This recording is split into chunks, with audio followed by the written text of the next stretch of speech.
बिस्मिल्लाहिर्रहमानिर्रहीम। अस्सलाम वालेकुम। 94 न्यूज़ के साथ मैं हूं ताहा और आज के इस प्रोग्राम में दो अहम शख्सियात जो हैं वो मेरे साथ बैठी हुई हैं। मेहदी साहब हैं और इनसे मैं बिलखसूस जो है वो इलेक्शंस के हवाले से बातचीत करूंगा और मेरे जो बाएं जानिब है किसी तारुफ़ के मोहताज नहीं हैं, साबिक निगरान वज़ीर आला भी रह चुके हैं, इनसे भी कुछ बातचीत करेंगे इलेक्शंस के बाद। एडवोकेट साहब, मुझे ये बताइए, जो इलेक्शंस आ रहे हैं, बल्दियाती इलेक्शंस, क्या आप उसमें ख्वाहिशमंद हैं इलेक्शन लड़ने के? बिस्मिल्लाहिर्रहमानिर्रहीम। पहली बात तो ये है कि मैं समझता हूँ कि इलेक्शन के फ़िलहाल कोई इम्कानात नहीं है और अब मैं एज के उस हिस्से में शामिल हूँ कि मेरा सियासत सेहत के साथ अटैच है। ठीक है। जब इलेक्शन आए, सेहत ने इजाज़त दी, क्योंकि ये एक ऐसी बीमारी है कि इससे बंदा बाज नहीं आता, शिफा याब नहीं होता। अगर मेरी सेहत ने इजाज़त दी तो इंशाल्लाह, क्योंकि इलेक्शन, मुझे ये तारुफ की ज़रूरत नहीं है। इलेक्शन के ज़रिए अगर आप ओहदे पे हों तो आप लोगों की बेहतर खिदमत कर सकते हैं। सिर्फ खिदमत ही मिशन है जो ओहदे के बगैर भी मैं कर रहा हूँ, और अगर अल्लाह ने मुझे सेहत दी तो मैं इलेक्शन में ज़रूर हिस्सा लूँगा। अच्छा मेरे साथ मुझे बताइए, इलेक्शन होता है, आप हिस्सा लेते हैं, किस पार्टी के साथ स्टैंड करेंगे, किस पार्टी की तरफ से इलेक्शन लड़ेंगे? देखिए, पार्टी, मैंने हमेशा इलेक्शन आज़ाद लड़ा, किसी पार्टी की तरफ से मैंने आज तक इलेक्शन नहीं लड़ा, लेकिन इलेक्शन का मकसद सिर्फ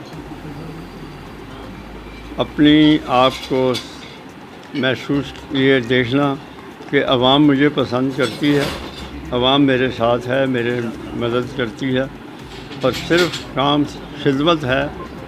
पार्टी का मैंने आज तक कभी किसी पार्टी के प्लेटफॉर्म से इलेक्शन। अच्छा, फ़र्ज़ कर लें अगर आप बल्दियाती इलेक्शन होते हैं, आप इलेक्शन नहीं लड़ते, फिर किस पार्टी को सपोर्ट करेंगे?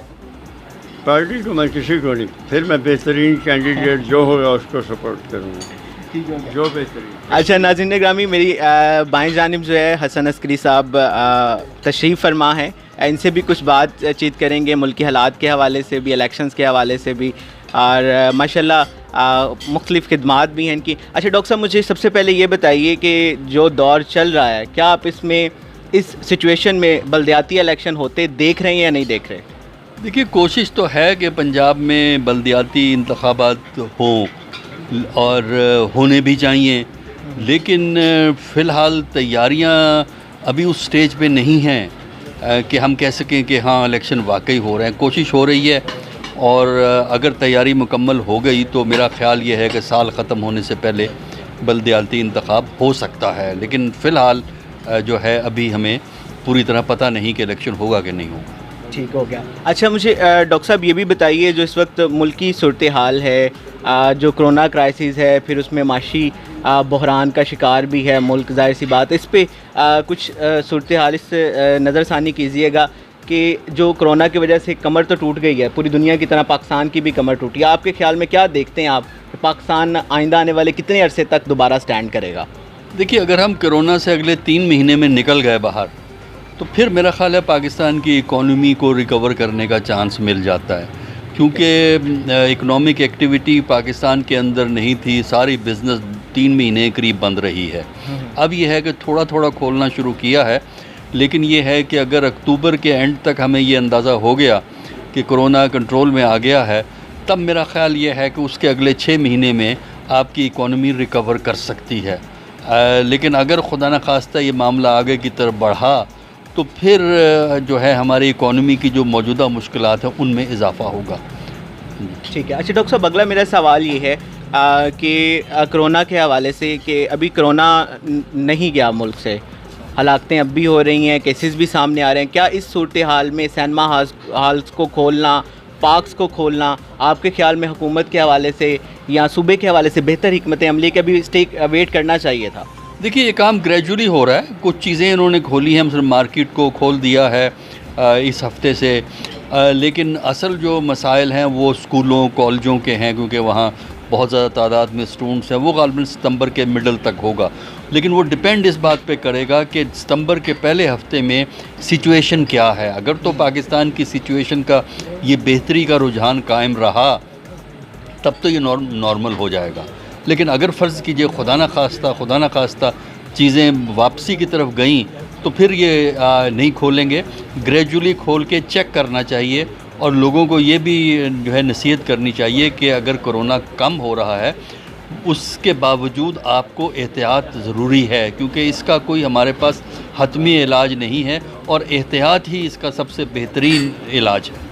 اچھا حسن عسکری صاحب، آخری سوال ہے اور تھوڑا سا مشکل سوال بھی ہے، کیا حکومت کی جو کارکردگی ہے 2 سالہ، کیا آپ اس سے مطمئن ہیں یا یہ اس سے مزید بہتر ہونی چاہیے تھی، یا اس میں کیا آپ حکومت کی کارکردگی پہ تھوڑی سی روشنی ڈالیے؟ دیکھیں، حکومت کی کارکردگی کے بارے میں تو ہمیشہ کہا جا سکتا ہے کہ زیادہ بہتر ہونی چاہیے کیونکہ ہمارے مسائل زیادہ ہیں، لیکن دیکھیے پچھلے 2 سال میں جہاں کچھ کامیابیاں ہیں اس حکومت کی، وہاں اس کے مسائل بھی ہیں، اور خاص کر پاکستان کا سب سے بڑا مسئلہ وہ ہے اقتصادیات کا، اکانومی کا، اور اکانومی میں کم از کم ایک کام تو ہو گیا ہے کہ ڈیفالٹ، یعنی باہر کے جو قرضے لیے تھے وہ قرضے ہم نے واپس جو کرنے تھے وہ کر دیے ہیں، اور اس طرح ہم ڈیفالٹ جو ہوتا ہے وہ نہیں ہوئے، یہ بچ گئے۔ لیکن اب اس کے بعد کرونا آ گیا، اب یہی ہے کہ اگر کرونا سے ہم نکل گئے تب تو حالات ہمارے بہتر ہو سکتے ہیں، اور ان امپلائمنٹ کا مسئلہ ہے، جابز کا مسئلہ ہے، یہ حل ہو سکتا ہے بتدریج، لیکن اگر خدا نہ خواستہ ہم اس سے نہیں نکلتے تو پھر اکانومی کے بہتر ہونے کے امکانات نہیں۔ تو دعا یہی کرنی چاہیے کہ اللہ ہمیں محفوظ رکھے، اور یہ بیماری جو ہمارے پیچھے پڑی ہوئی ہے پچھلے 4 مہینے سے، یہ یہاں سے چلی جائے، تو پھر میرا خیال ہے کہ پوٹینشل ہے، کیپیبلٹی ہے، لیکن یہ وقت بتائے گا کس حد تک ہم کامیاب ہوئے ہیں۔ ٹھیک۔ اچھا ڈاکٹر صاحب، کرونا کے حوالے سے ہمارے دیکھنے والے کو کیا پیغام دینا چاہیں گے؟ دیکھیے، کرونا میں احتیاط ضروری ہے، اس میں ماسک کا استعمال کرنا اور سینیٹائزر کا استعمال کرنا یا صابن سے ہاتھ دھونا جو ہے، اور بڑے بڑے اجتماعات سے پرہیز کرنا، یہ بہت ہی ضروری ہے، کیونکہ اس کا علاج ہی یہی ہے کہ ہم محتاط رہیں، اور پھر اللہ سے بھی دعا کرتے رہیں کہ ہمیں وہ بھی جو ہے محفوظ رکھے، کیونکہ اس کی طرف سے حفاظت کی ضمانت جو ہے وہ سب سے بڑی ضمانت ہوتی ہے۔ ٹھیک۔ اچھا ڈاکٹر صاحب، بہت شکریہ۔ ایک لاسٹ سوال میرے ذہن میں اس وقت گردش کر رہا تھا، اور میں چاہتے نہ چاہتے ہوئے وہ بھی پوچھنا چاہ رہا ہوں، کیونکہ آپ وزیر اعلیٰ کی کرسی پر ایز اے نگران بھی رہے ہیں، شہباز شریف صاحب بھی رہے ہیں، عثمان بزدار صاحب کے حوالے سے آپ کیا دیکھتے ہیں، ان کو کس نظر سے دیکھتے ہیں؟ کیا وہ کمپیٹ کرتے ہیں انہیں؟ دیکھیے، عثمان بزدار صاحب تو آج کل ذرا مشکلات میں ہیں، نیب نے ان کو جو ہے وہ طلب کیا ہے، اور کافی کمپلیکس چیلنجز تھے ان کے لیے، اور چونکہ ان کا پروونشل لیول پہ ایکسپیرینس نہیں تھا تو ان کو کچھ مشکلات جو ہیں وہ درپیش ہوئی ہیں اپنے اس دور میں، تو اگر یہ اس مشکل سے نکل گئے جو نیب والی ہے تب تو وہ شاید کنٹینیو کر سکیں گے۔ جی بہت شکریہ ناظرین، 94 نیوز سے مجھے اجازت دیجیے گا، اپنا خیال رکھیے گا۔ پاکستان زندہ باد۔